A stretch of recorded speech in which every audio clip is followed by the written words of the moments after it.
Assalamualaikum warahmatullahi wabarakatuh. Shalom, Om Swastiastu. Namo Buddhaya, salam kebajikan. Gue Tirsa, gue yang menjelaskan tentang kualitas air. Gue Jessica, gue yang menjelaskan 4 dampak penggunaan informasi. Gue Nesa, gue yang menjelaskan tentang asuransi, atestasi, dan audit. Gue Merita, gue yang menjelaskan tentang jasa asuransinya dan jasa non-asuransi. Gue Loren, gue yang menjelaskan tentang audit. Gue Fanny, gue yang menjelaskan tentang jenis audit. Dan gue Cecil, gue yang menjelaskan tentang jenis-jenis auditor.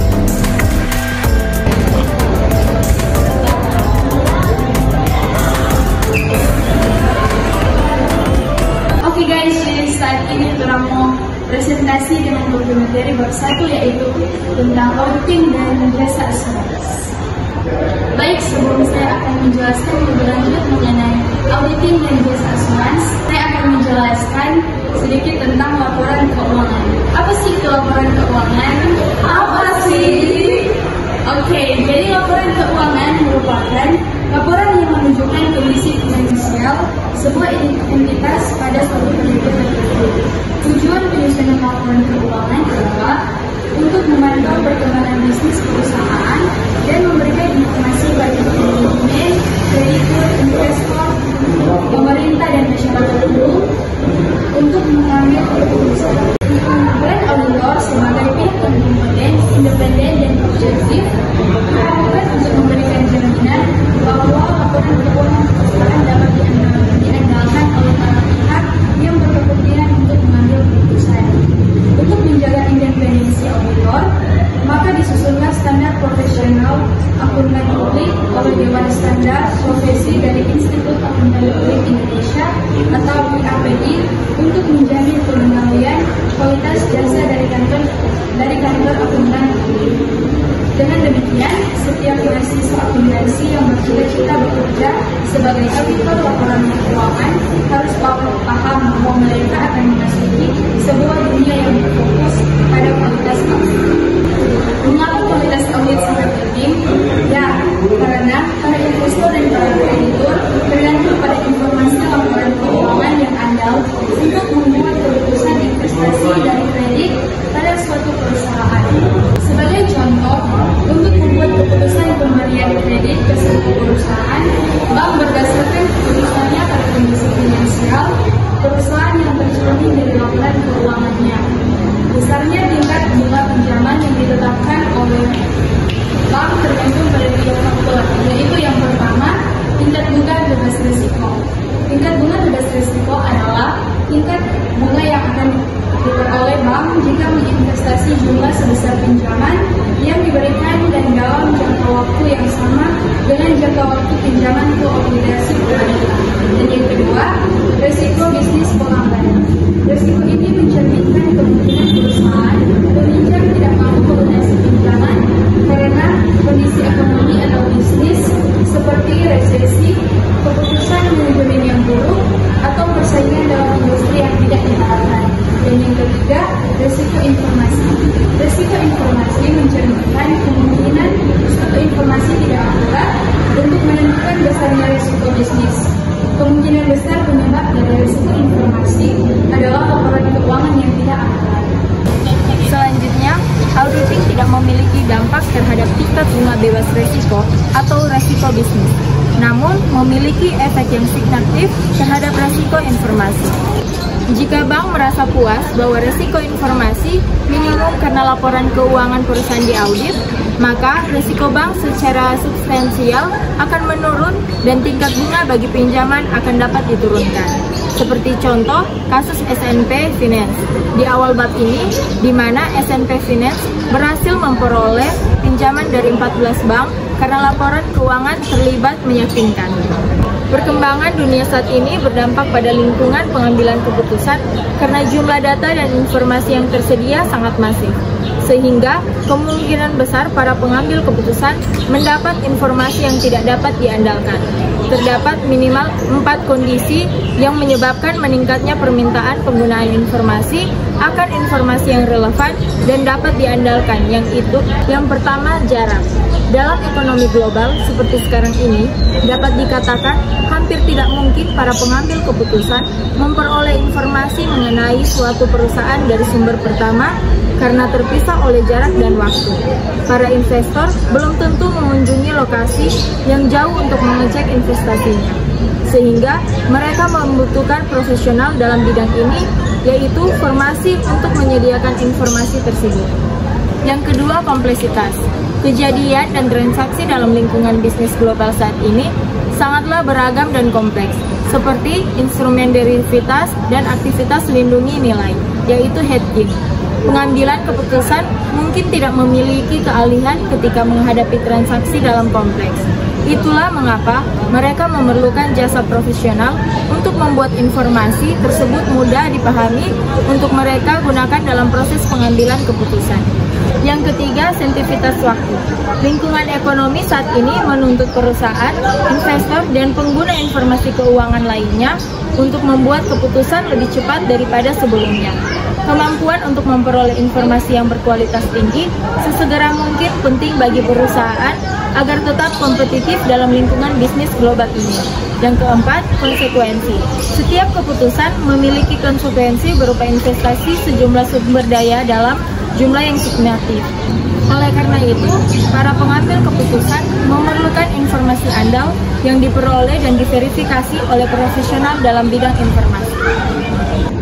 Baiklah, sekarang kita masuk pada asuransi, atestasi, dan auditing. Asuransi adalah jaminan atas kredibilitas informasi. Ketika asuransi didasarkan atas asersi yang dibuat oleh manajemen, maka asuransi yang diberikan tersebut dinamakan atestasi.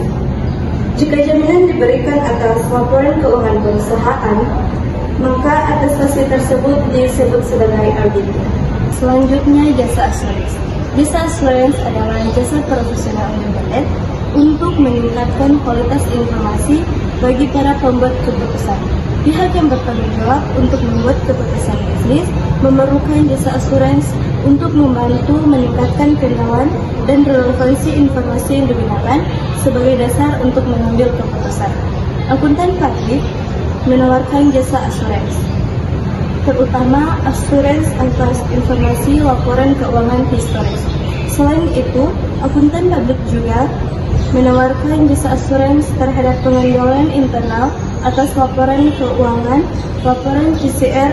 Nah, baik, saat ini kita masuk dalam penjelasan jasa atestasi. Nah, jasa atestasi adalah jenis jasa asuransi di mana akuntan publik menerbitkan laporan mengenai suatu subjek atau asersi yang dibuat oleh pihak lain. Nah, di sini juga ada 4 jenis jasa atestasi, yaitu pertama, ada audit atas laporan keuangan historis. Jenis audit ini merupakan jenis jasa asuransi yang paling umum ditawarkan oleh kantor akuntan publik.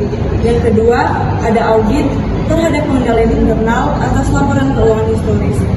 Dalam audit terhadap pengendalian internal ini, manajemen menyatakan bahwa pengendalian internal telah disusun dan diimplementasikan sesuai dengan kriteria yang telah makan. Yang ketiga ada audit atas laporan keuangan historis, dan yang terakhir, yang keempat, ada jasa atestasi lainnya.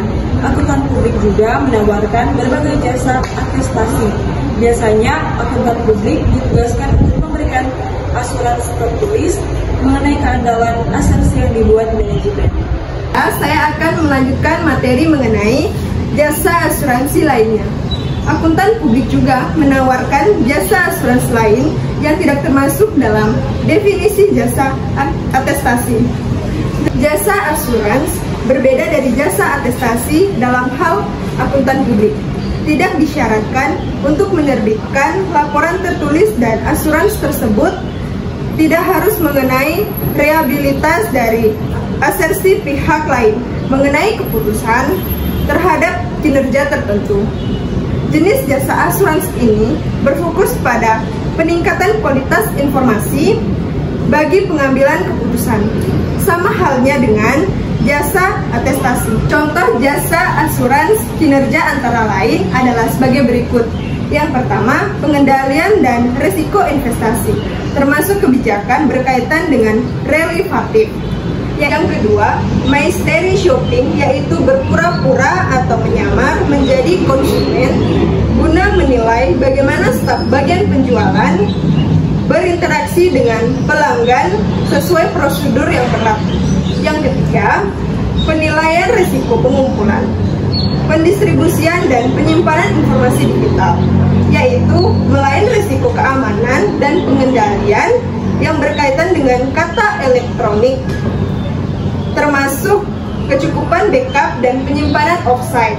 Yang keempat, sertifikasi ISO 9000, yaitu menyatakan kepatuhan perusahaan terhadap standar pengendalian kualitas ISO 9000 yang membantu untuk menjamin bahwa produk perusahaan berkualitas tinggi.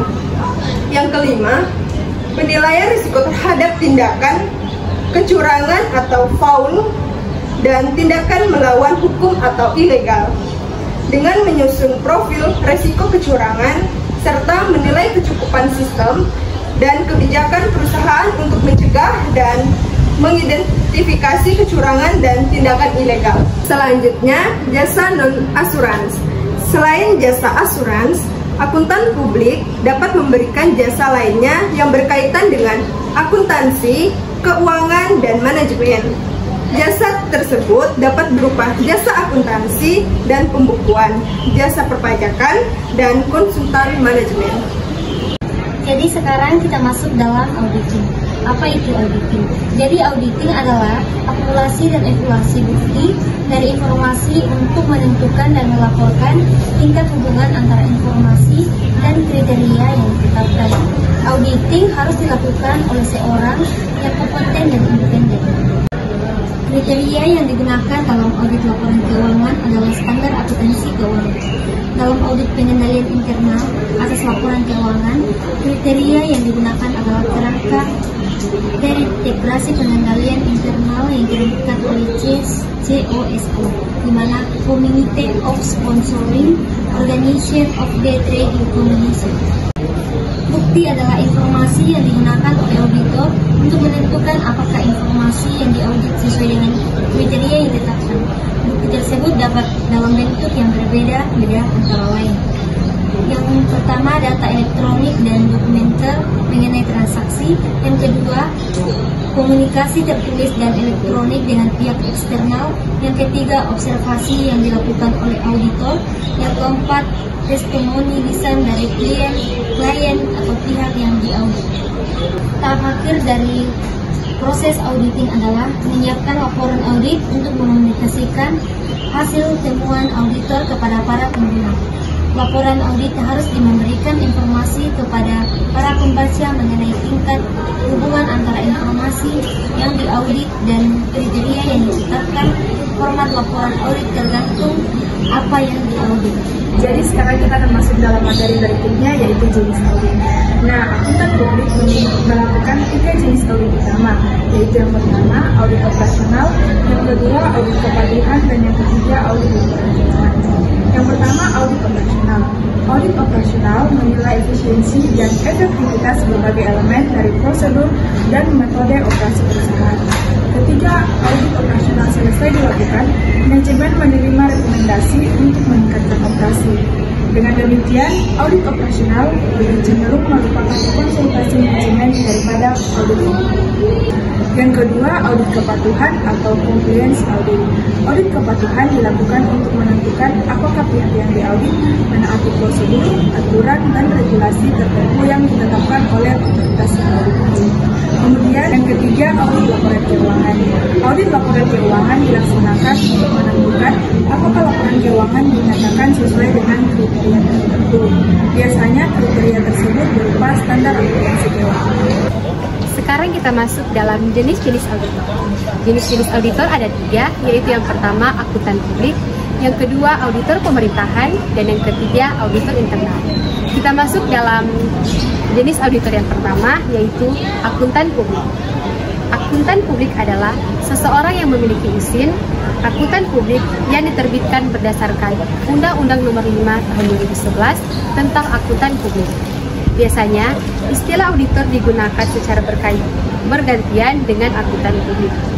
Akuntan publik memberikan jasa asuransi yang meliputi jasa audit atas informasi keuangan historis, jasa review atas informasi keuangan historis, dan jasa asuransi lainnya. Jasa asuransi hanya dapat diberikan oleh akuntan publik. Selain jasa asuransi, akuntan publik dapat memberikan jasa lainnya yang berkaitan dengan akuntansi. Pemberian jasa audit oleh akuntan publik atau kantor akuntan publik atas informasi keuangan historis. Auditor yang kedua yaitu auditor pemerintah. Auditor pemerintah adalah auditor yang bertugas untuk melakukan audit atas keuangan negara pada instansi pemerintah. Auditor pemerintah terdiri dari dua, yaitu Badan Pengawas Keuangan atau BPK dan Badan Pengawas Keuangan dan Pemerintahan atau BPKPK. Yang ketiga yaitu auditor internal. Auditor internal dipekerjakan oleh perusahaan untuk melakukan audit bagi manajemen.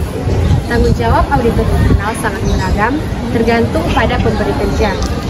Untuk menjaga independensinya, auditor internal melaporkan secara langsung kepada presiden, direktur atau eksekutif perusahaan.